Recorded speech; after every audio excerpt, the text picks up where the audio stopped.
Hello everyone, welcome to Pete CD Vinyl World. Today I wanted to do a ranking of the albums for the band King's X. So if you have not heard King's X, came out in the late 80s, I would say, 88. And they're a power trio, three guys, uh, basically guitar, bass, and drums. They do have some other instrumentation on their albums, but kind of like Rush, they all play them. I don't really have guest musicians here and there, but they're mostly known for being a hard rock trio with a lot of Beatles influence, and they have a lot of harmonies, and sort of hard to classify their music because they're pretty good musicians as well. They're sort of mentioned as one of those bands that should have made it big or made it bigger than they were. When those lists come out, King's X are always on the top of the list. I guess you could say they're sort of a musician's band, meaning like most people that are fans of them are a musician in some sort and can appreciate their style.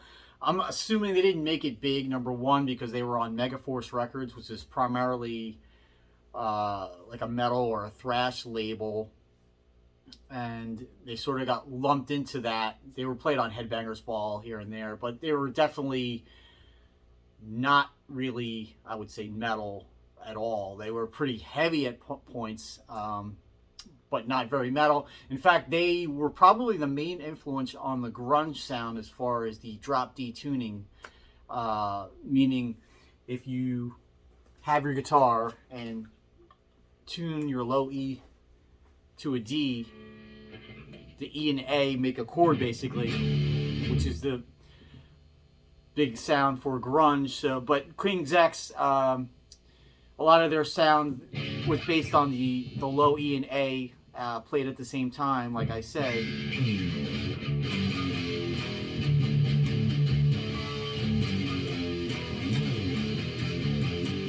So they would do that kind of stuff a lot, which is different the way, say, Eddie Van Halen used it, where like sort of just like a pedal point.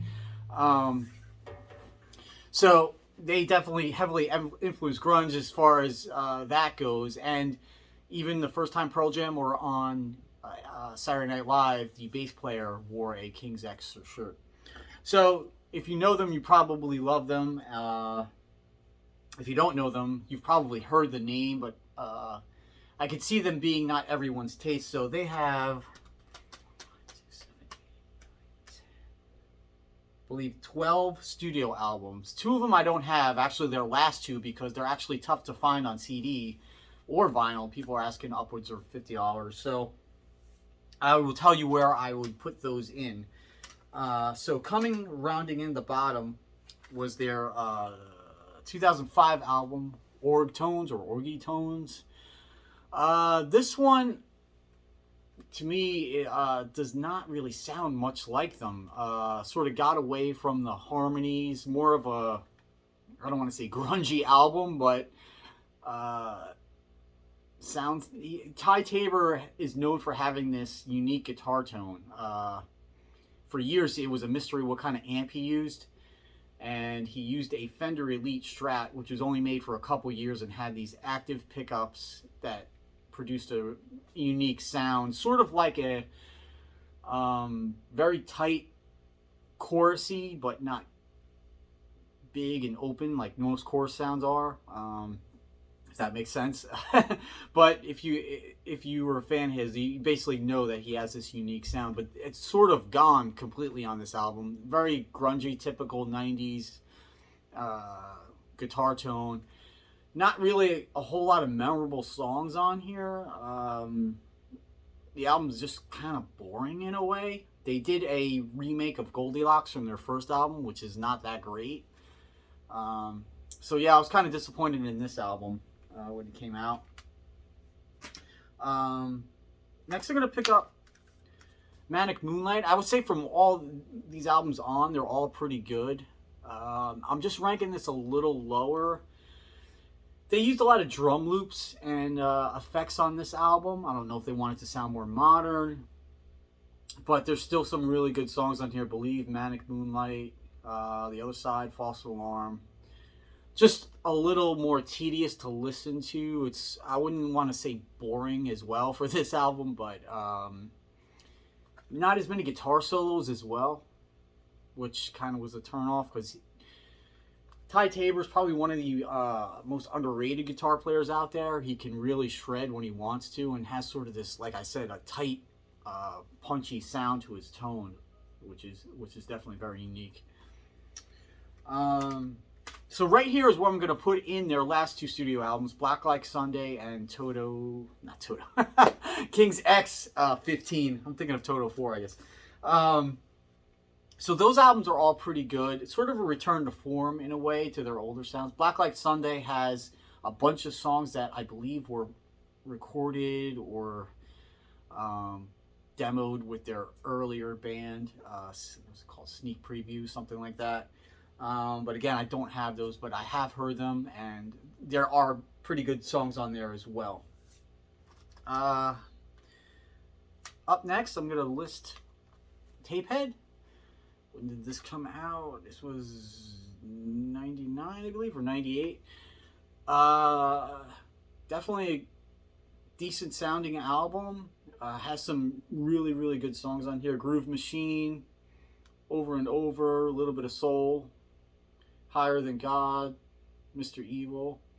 One of those albums, I think, it just has like too many songs. Once you get beyond 12 songs, it's sort of tedious. So a lot of their songs, I don't want to say sound the same, but have the sort of the same grooves. So after a while, you're like, what's that song or what's that song? But again, really good album when you listen to it.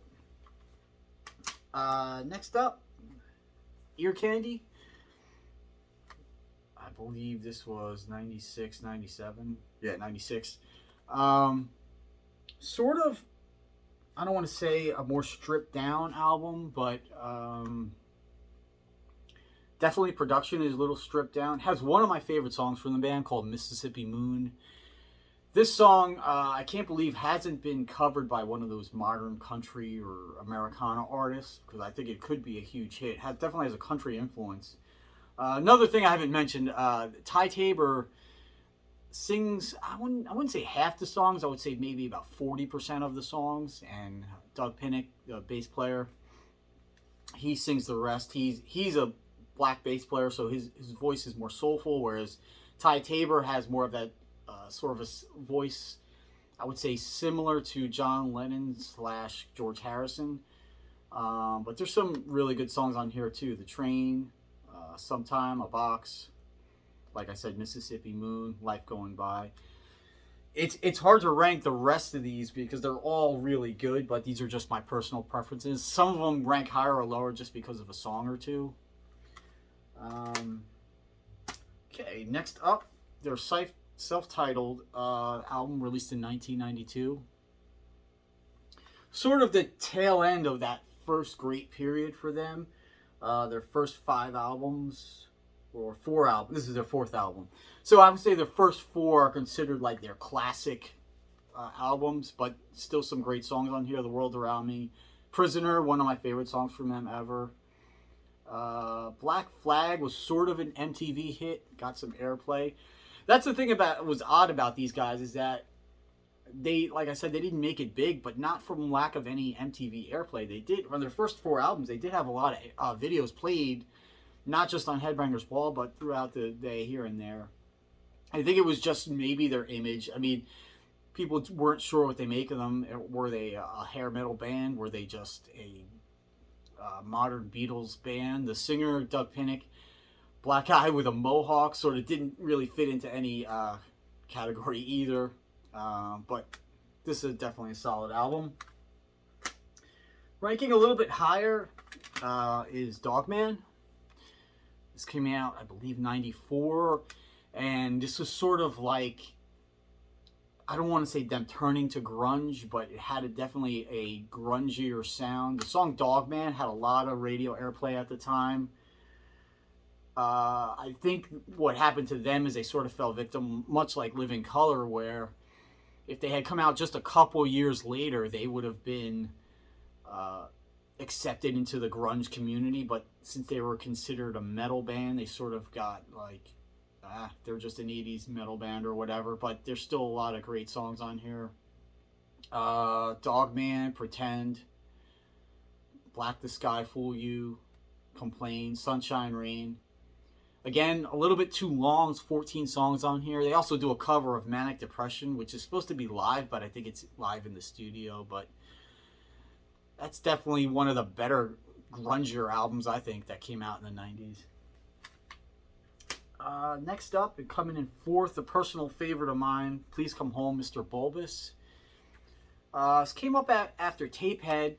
To me, this is the one that fits in with the first four as far as guitar-wise, guitar tone, and vocals. Kind of a lot of weird stuff on here.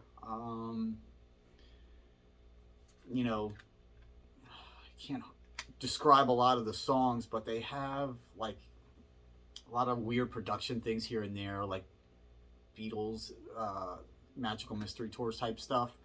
But again, Tabor has his tone back on here. He seems to go back and forth between his old tone and like sort of a modern grungy sound. But Marshmallow Field's probably the best song on here. It's one of my favorite songs from them, and the solo on there is just completely face melting. I don't think this is one of their most popular albums with their fans, but I like it a lot. The last three, the top three, are sort of like in order of release of their first three albums. So coming in at number 3, Faith, Hope, and Love. This has their most probably well-known song, It's Love, which was a pretty big MTV song and radio song. Very Beatlesque. I'll Never Get Tired of You, that's a great song. Mr. Wilson was another sort of semi-hit. But all the songs on here are pretty solid. Surprised this album wasn't a little bit bigger considering how big It's Love was. Coming in at number 2 is their second album, Gretchen Goes to Nebraska. A lot of people think this is their best, and you can argue, of course, that it is. I don't know if it's actually a concept album, but it has a long story printed in the inner sleeve. Over My Head was a big song, Summerland. The Difference is a good ballad. A lot of good Beatles songs, a lot of Tabor songs on here. If you're a Beatles fan, you would definitely enjoy this. I used to not think this was as good as everyone said it was, but over the years, I've definitely come to appreciate it. I think if their third album was released second, I think it would have boosted them a lot higher in their popularity. I think this was just a peculiar album to release as your second album. And then coming in at number 1 is their debut, Out of the Silent Planet. Probably one of my favorite albums of all time. Goldilocks in the New Age, Power of Love, King. Shot of Love was their first video. I think it was on MTV. I think the song King I heard first. That was on a local college station, 89.5. They used to play a lot of hard rock and metal, and that's where I heard them first. So if you don't know King's X, please check them out. And if you like these videos, please subscribe. If you want to leave me your 5 favorite King's X albums below, or tell me why my ranking sucked or whatever, you can do that as well. All right, thanks a lot.